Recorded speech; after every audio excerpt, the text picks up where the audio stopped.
There is nothing wrong with being a casual NBA fan. It means you have a life outside of basketball. Congratulations! For the rest of us with no life really, it's frustrating when players deserve credit but they don't get it. So here is the most underrated guy from every single team this coming season. Starting with the Atlanta Hawks, Clint Capella. Some people say he is rated right where he should be, but I think his impact turned Atlanta into a top 5 seed. Dude averaged about 15 points and a league-leading 14 boards in the regular season. He only trailed Rudy Gobert in defensive plus-minus. Boston Celtics, Dennis Schroeder. Everybody, especially Magic Johnson, loves to clown on Schroeder for his playoff failure, but the C's are getting a motivated, talented guard who will fill a big role. I think Schroeder could be the best signing this offseason. The Brooklyn Nets, Patty Mills, another great signing. This one for a team with a questionable locker room and point guard situation. Patty Mills has been an elite backup for years, but he can handle a bigger role like he's shown when he plays with Australia at the Olympics.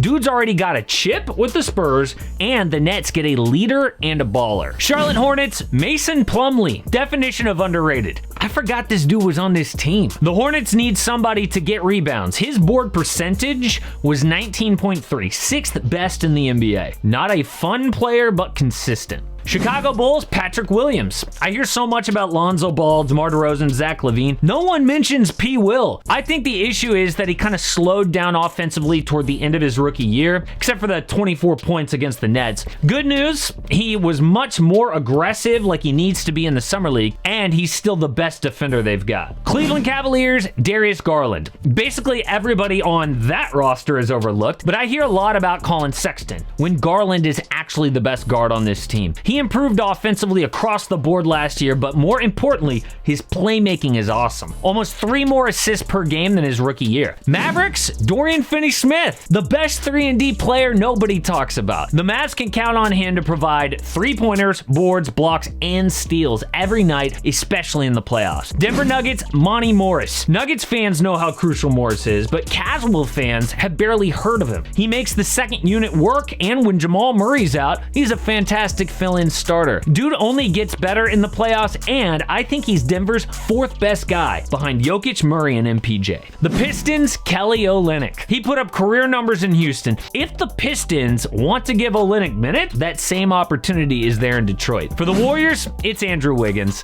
Dub fans know his worth, but most people didn't really pay attention. Career best efficiency from the field and from 3. Contested the most shots of any wing in the NBA. He is one of Golden State's most reliable players, which is a long way from his Timberwolves days. For the Rockets, it's Eric Gordon. This guy should be in trade rumors for every contender, but he's not for some reason. He is a knockdown shooter despite a down year last season. He is a decent defender too. The Rockets need to find a home for Gordon like they will with John Wall, but really the only block to this is his injury history. For the Pacers, it's O'Shea Brissett. He broke out toward the end of last season, averaging 13.7 boards and assists, a steal, a block, and almost 2 3-pointers over the last 15 games. I expect a coaching change to Rick Carlisle will help Brissett even more. For the Clippers, it's Justice Winslow. If he breaks out again, it'll come out of nowhere because no one is talking about this pickup. At his best, Winslow can contribute as a point guard, which they need, and defend, but of course he needs to stay healthy. For the Lakers, Malik Monk. Look, the Lakers show ain't gonna win games because of Malik Monk, but he will create for himself off the bench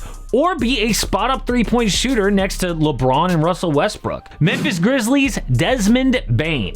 It is so crazy more people don't mention Desmond Bane after his amazing rookie season. Dude stayed consistent last year too as an efficient scorer who hits threes and racks up assists and steals. For the Heat, it is Tyler Hero. Yes, he got so overrated, now it's flipped the other way around. People wrote off Hero after he started last year kind of disappointing, but really, he improved in every single stat except for 3-point percentage. For the Bucks, Dante DiVincenzo. A lot of people forgot about him because he was injured during their playoff run, but Dante is a really good 3-and-D guy. Plus, he's got like the best nicknames in the NBA. The Big Ragu, the Michael Jordan of Delaware. Timberwolves, Jaden McDaniels, Minnesota's best defender and least talked about rotation player. I get why people don't mention him because what he does isn't flashy, but if Minnesota wants to start winning games, McDaniels will be a big reason why. For For the Pelicans, it is Nickeil Alexander-Walker. Get ready for a breakout season from him after Lonzo left for Chicago. NAW finally has the opportunity to show the league what he's shown in flashes. He is super talented, especially on the offensive end. For the Knicks, it's Nerlens Noel.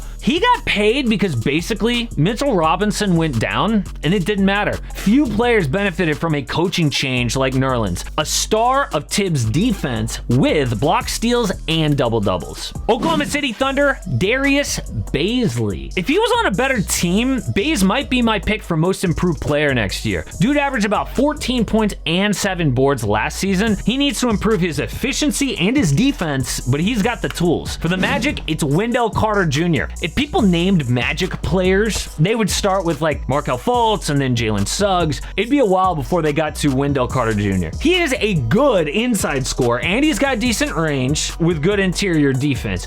You could argue he is their best player. For the Sixers, it's Andre Drummond. People crap on Drummond because he's an old school type center, basically. But they give a pass to guys like Jared Allen. Drummond is still in his prime, though, and he's led the league in boards 4 times in his career. He's also a two-way player at the rim. Look, his fit in Philly is questionable, but his talent and his contract is not. Phoenix Suns, Mikal Bridges. Actually not super underrated, but Phoenix was really hard to choose from, honestly. Basically, all of their rotation players, everyone knows about them now after their playoff run. Bridges was a beast during that run, guarding the other team's best player, and he had the second highest plus-minus on the team, only to Devin Booker. For the Blazers, it's Yusuf Nurkic. Without Nurk, Portland has 0 rim defense. He's got the biggest chance to break out in 2022 as the team's most talked about guy behind Damian Lillard. If Nurk can stay healthy, he'll be one of the biggest names in 2022 free agency. For the Kings, it's Terrence Davis. The Raptors basically gave him away for nothing, but he made the all-rookie team 2 years ago. Last season in Sacramento, he hit 37% from deep, the second highest efficiency and volume, only to Buddy Hield on that team. If the Kings take a leap, Davis will be known by casual fans. For the Spurs, it is Keldon Johnson. Similar to the Cavaliers, everyone on this team is just glossed over. But if there's one Spur who I think could make that star leap, it's Keldon. He's amazing going straight to the rim. Dude needs to add free throws and passing to his game, but I think with DeMar DeRozan gone, he'll get more work there. For the Raptors, it's Khem Birch. Did the Raptors find their reliable starting center? If they did, Birch won't be underrated for long. About 12 points, 8 boards, and a block in 17 games with Toronto.